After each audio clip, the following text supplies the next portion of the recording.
찬양합니다. 주님 홀로 높임 받으소서. 우리 믿음의 사람은 하나님의 자녀입니다. 하나님의 자녀답게 살아야 될 줄로 믿습니다. 그래서 우리는 성령의 충만함을 받아야 되는 것입니다. 그래서 오늘 이 말씀을 제가 드리는 이유는 성령 충만한 사람들은 이 말씀 속에서 깨우침을 많이 받아야 돼요. 성경에 보면 비유의 말씀들이 많이 있어요. 깨우치지 못하니까 비유로 말씀을 하셨어요. 겨자씨 비유라든가 누룩 비유라든가 또 씨 뿌리는 비유라든가 혹은 오늘 말씀처럼 천국 비유 가운데 포도원에서 일하는 품꾼의 비유를 말씀하고 있는 것입니다. 여러분 잘 아시는 대로 이 비유를 통해서 우리의 가슴이 찡하게 만들잖아요. 한 포도원 주인이 하루에 품삯인 한 데나리온씩 주기로 약속하고 품꾼들을 데려다가 일을 시켰어요.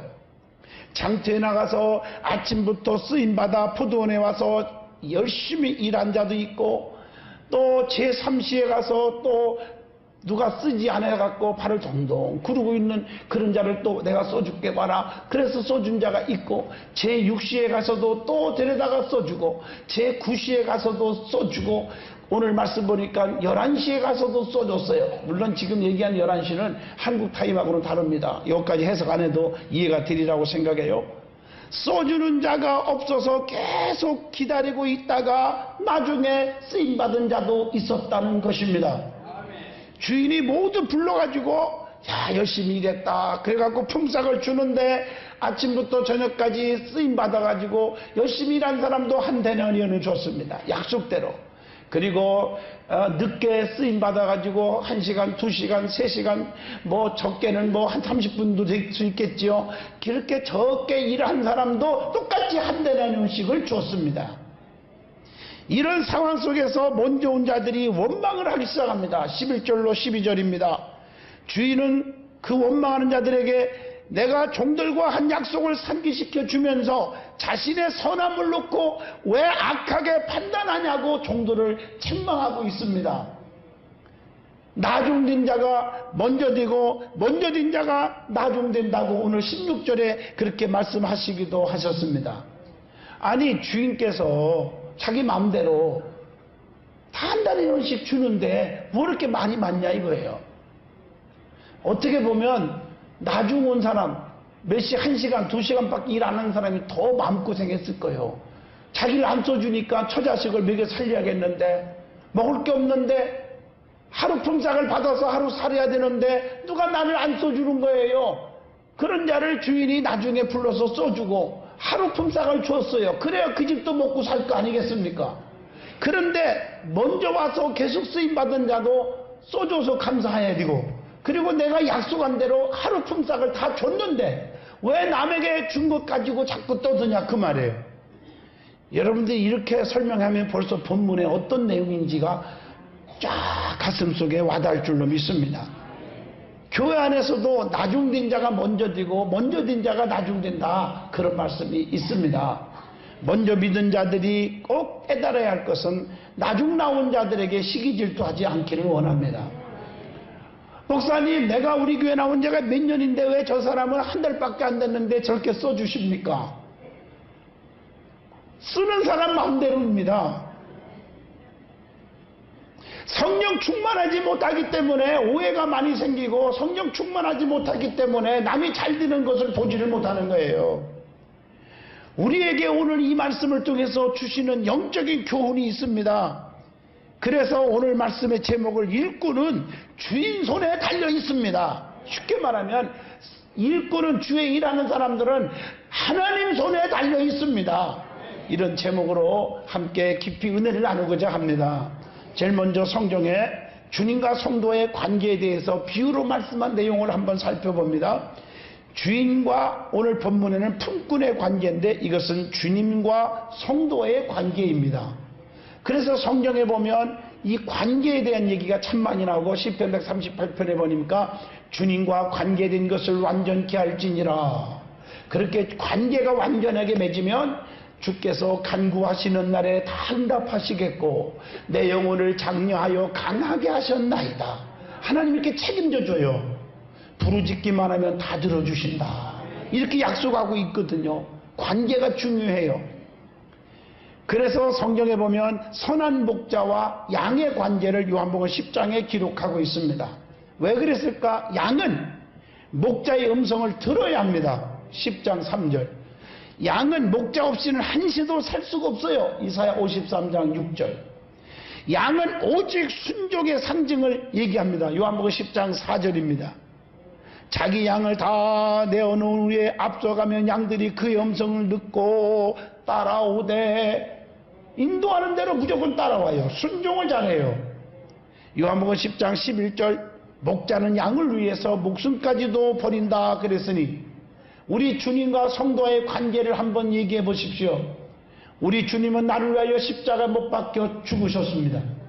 우리를 구원하기 위하여 대신 죽어주신 분입니다. 또 양은 그 주님의 음성을 들을 줄 알아야 됩니다. 주님의 말씀을 분별할 줄 알아야 합니다. 양은 주님 없이는 1초라도 살 수 없습니다.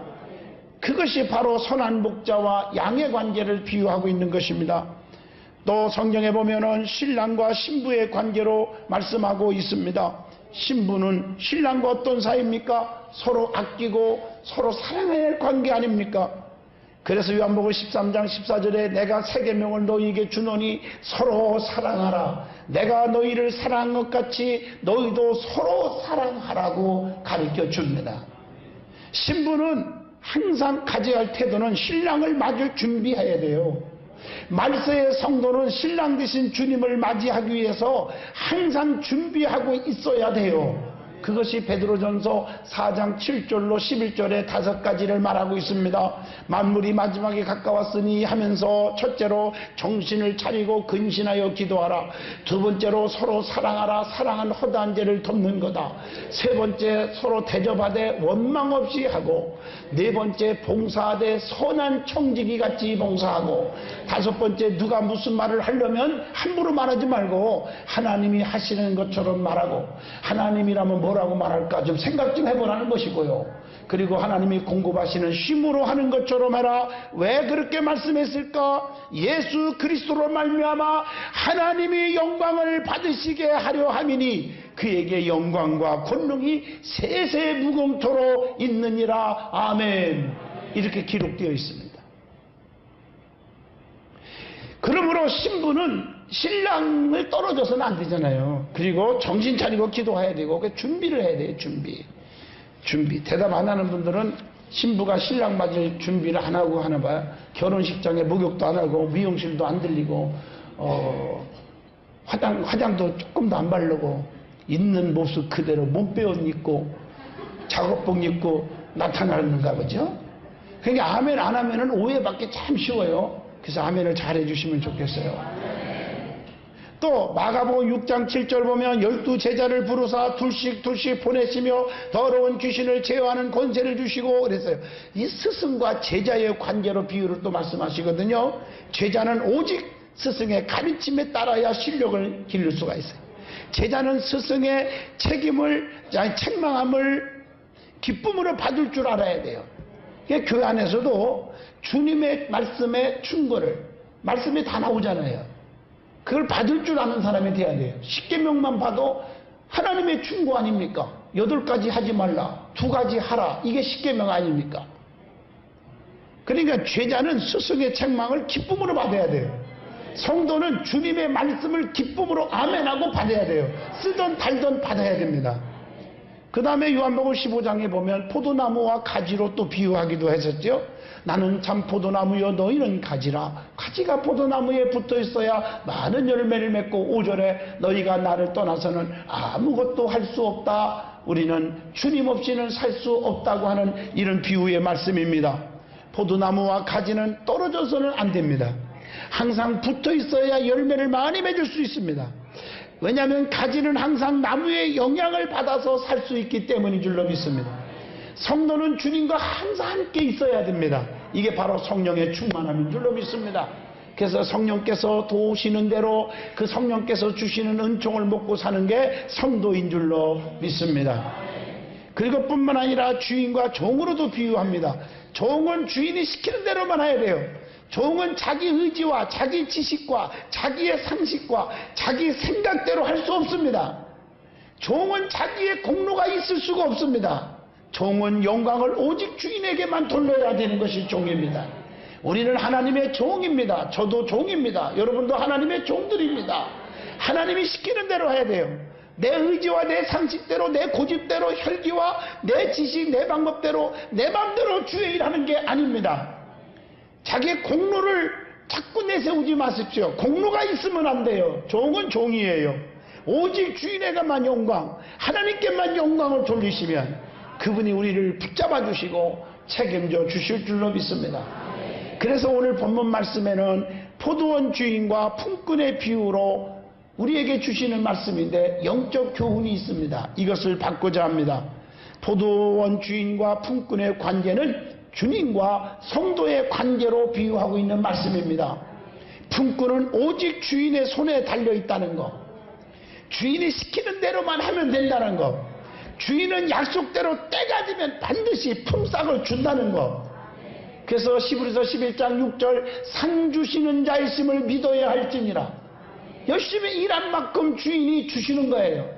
그래서 시편 126편에 울며 씨를 뿌린 만큼 정령 기쁨으로 단을 거두고 돌아오게 하신다겠고, 시편 128편 2절에 내가 내 손으로 수고한 대로 먹게 해주신다고 약속하신 줄로 믿습니다. 우리가 이 말씀을 통해서 포도원 주인과 품꾼의 비유의 말씀을 통해서 하나님이 우리를 향한 영적인 교훈을 주고 있습니다. 그게 뭘까요? 하나님은 반드시 약속을 꼭 지키시는 분이라는 것을 깨우쳐 줍니다.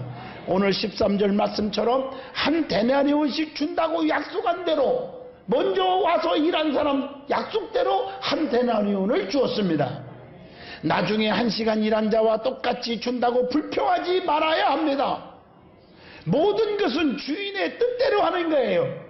남에게 사랑을 베풀 때에 시기나 질투해서는 아니 될 줄로 믿습니다. 오늘 본문 말씀 15절에 보니까 내 것 가지고 내 뜻대로 할 것이 아니냐? 내가 선함으로 네가 악하게 보느냐? 내가 좋은 일을 하고 선하게 사는 것 가지고 너는 왜 악하게 생각하느냐 이 말이에요. 우리는 이 주인처럼 선하게 살아야 돼요. 우리 하나님은 선하신 분이에요. 악한 분이 아니십니다. 우리가 악한 것이지 우리 하나님은 악한 분이 아니란 말이에요. 나는 선한데 너는 왜 악하게 보느냐 이렇게 말씀하고 있습니다. 남이 잘 되면 배 아파하는 자들이 되어서는 안 됩니다. 그러니까 위장병 걸린다고 재밌게 누가 그러대요. 아니 어떤 사람은 위가 빵꾸 난다 이러대요. 남이 잘 되는데 왜 이렇게 배 아파하느냐 그 말이에요. 그러지 말라는 교훈입니다. 품삯은 주인 뜻대로 하는 거예요. 본문 14절로 15절에. 자, 성경에 보면 주인들이 하시는 일이 있습니다. 주인이 무슨 일을 할까? 자, 우리 하나님께서 우리의 주인 되시는데 무슨 일을 할까? 이렇게 받으시기를 바랍니다. 첫째, 알곡과 쭉정이를 가르는 일이 주인이 하십니다. 마태복음 3장 12절 너는 쭉정이구나, 너는 알곡이구나. 그래서 쭉정이는 꺼지지 않는 불에 태우리라, 알곡은 모아서 곳간에 드린다, 이렇게 말하고 있습니다. 또 마태복음 25장 23절 보면 수고한 대로 갚고 상 주시는 것이다, 그렇게 말하고 있어요. 또 품삯을 계산해 주시는 일도 주인이 합니다. 마태복음 20장 14절 종들이 맘대로 하는 게 아니라 주인이 계산하는 거예요. 그리고 가라지를 뽑아서, 가라지는 쓸모없으니까 뽑아서 버리는 일도 주인이 합니다. 마태복음 13장 30절 보면 둘 다 추수 때까지 함께 자라게 두어라. 추수 때 내가 추수꾼들에게 말하기를 가라지는 먼저 거두어 불사르게 단으로 묶고 곡식은 모아서 내 곳간에 넣으라 하리라. 주인이 하는 일은 가라지를 뽑아서 버리는 일도 주인이 합니다. 그 안에서 저 사람은 가라지다, 저 사람은 나쁘다 이렇게 손가락질 하지 말아요. 그것은 누가 하는 거예요? 하나님이 하시는 것입니다. 남을 함부로 정죄하지 말으란 말이에요. 남을 함부로 판단하고 남을 함부로 비판하지 말으라는 것입니다. 하나님은 죽은 하나님이 아니라 살아계신 하나님이라 그분은 다 아시고 계십니다. 하나님이 저울질하다가 때가 될 때에 때가 될 때 그분이 직접 시켜서 뽑아가지고 어디로 간다? 곳간에 넣는 게 아니라 불사르게 한다 그랬습니다. 그건 주인이 하시는 일이지 우리가 세상에서 심판하면 안 됩니다. 하나님은 정확하신 분입니다. 우리가 잘못했을 때 오래 참으시고 노하기를 더디하시고 이내가 크셔서 기다리는 거 그때가 있는 거예요. 즉석에서 하나님이 사랑하기 때문에 빨리 돌이키게 하나님이 손을 대는 것도 있지만 기다려주는 것도 있습니다. 하나님이.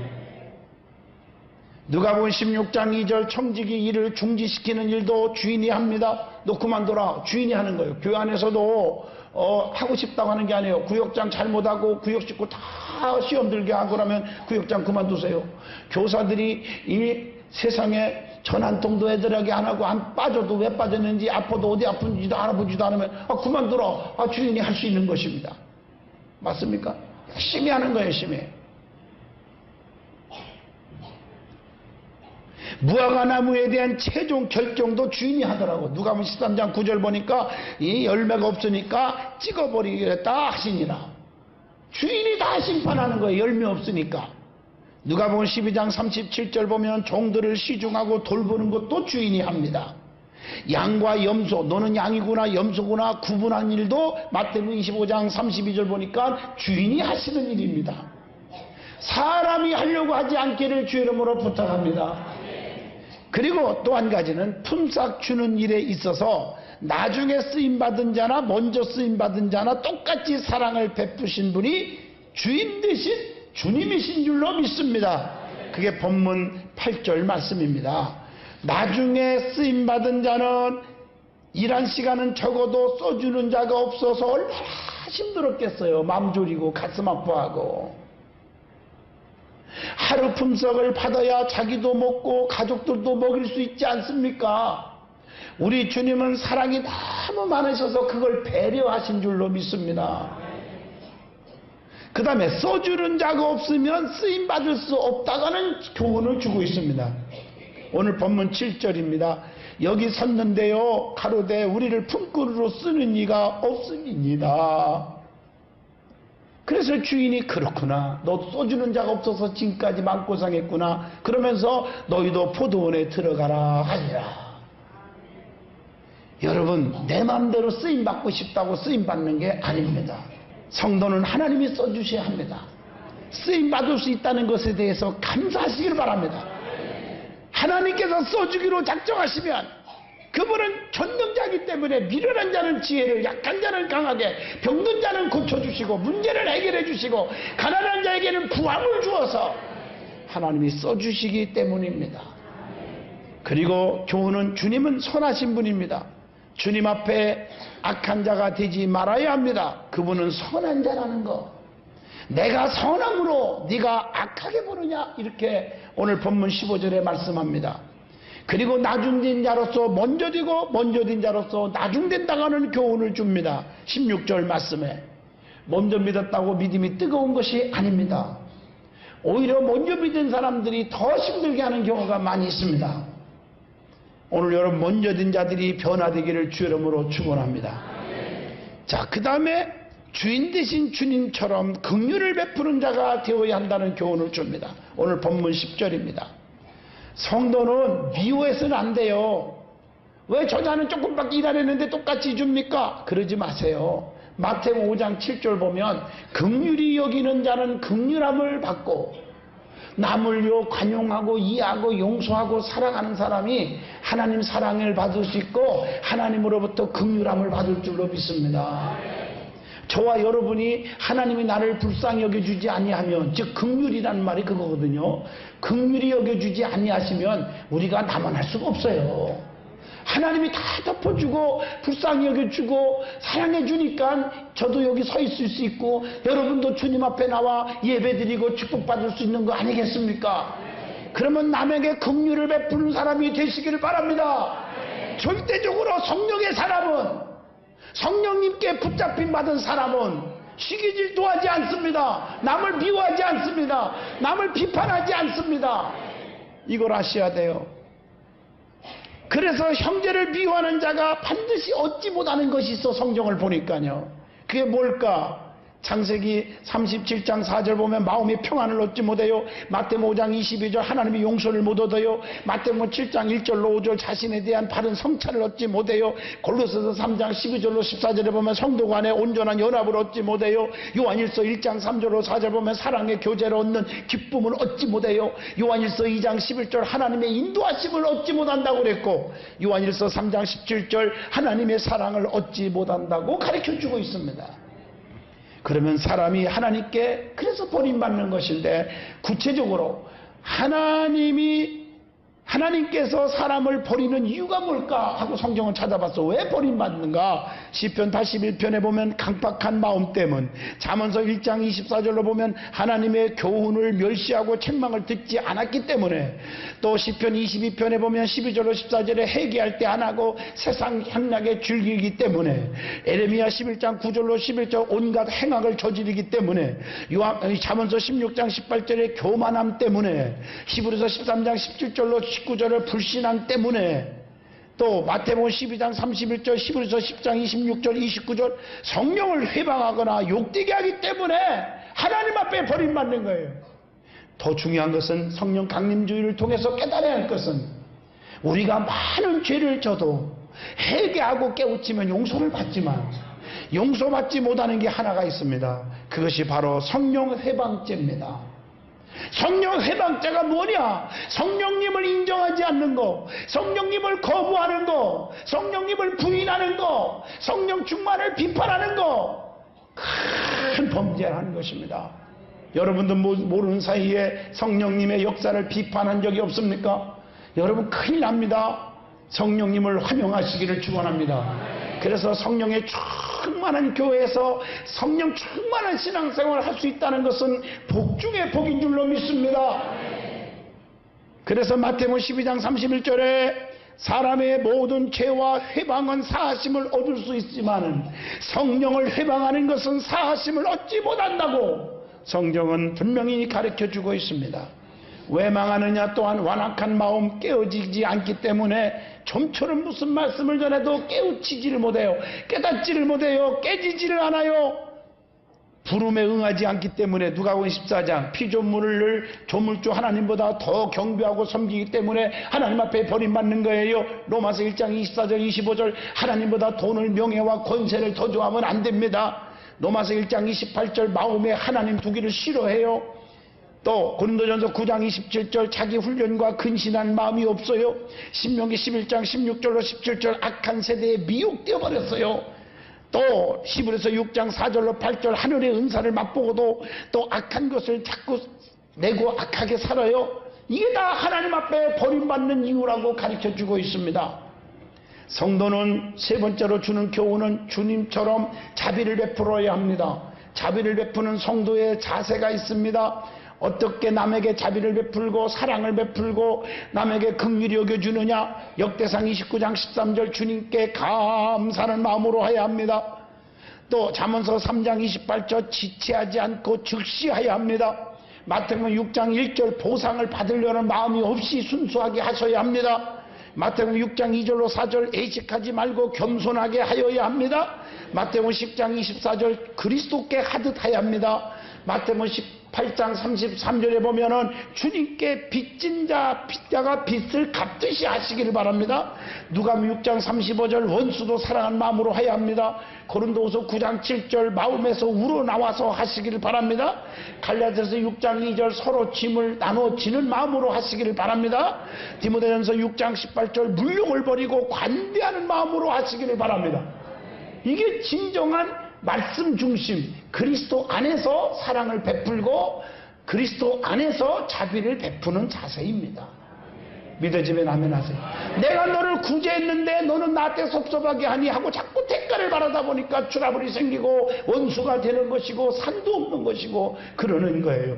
순수하게 사랑을 베푸시기를 바랍니다. 이게 믿음의 삶의 자세인 것입니다. 결론을 내리면 성도는 주님의 마음을 닮아야 합니다. 주님처럼 사랑을 베풀고 자비롭고 긍휼을 베풀 줄 알아야 합니다. 늦게 쓰임받은 자나 처음부터 받아서 일을 한 자나 많이 한 자나 적게 한 자나 똑같이 한 품삯을 다 받았습니다. 줄 거 다 줬습니다. 남에게 더 줬다고 왜 시기하느냔 말이에요. 왜 원망하느냔 말이에요. 왜 불평하느냔 말이에요. 여러분 오늘 여기서 깊이 깨달아야 됩니다. 남이 잘 될 때 박수치고 기뻐하는 마음을 가지시기를 축원합니다. 이것이 사랑입니다. 그것이 그리스도의 정신입니다. 이것이 성령 충만한 삶의 자세인 줄로 믿습니다. 그래서 이제부터 우리 성도들의 삶 속에는 그리스도의 능력으로 시온의 대로가 쫙 열려지기를 주 이름으로 축원합니다.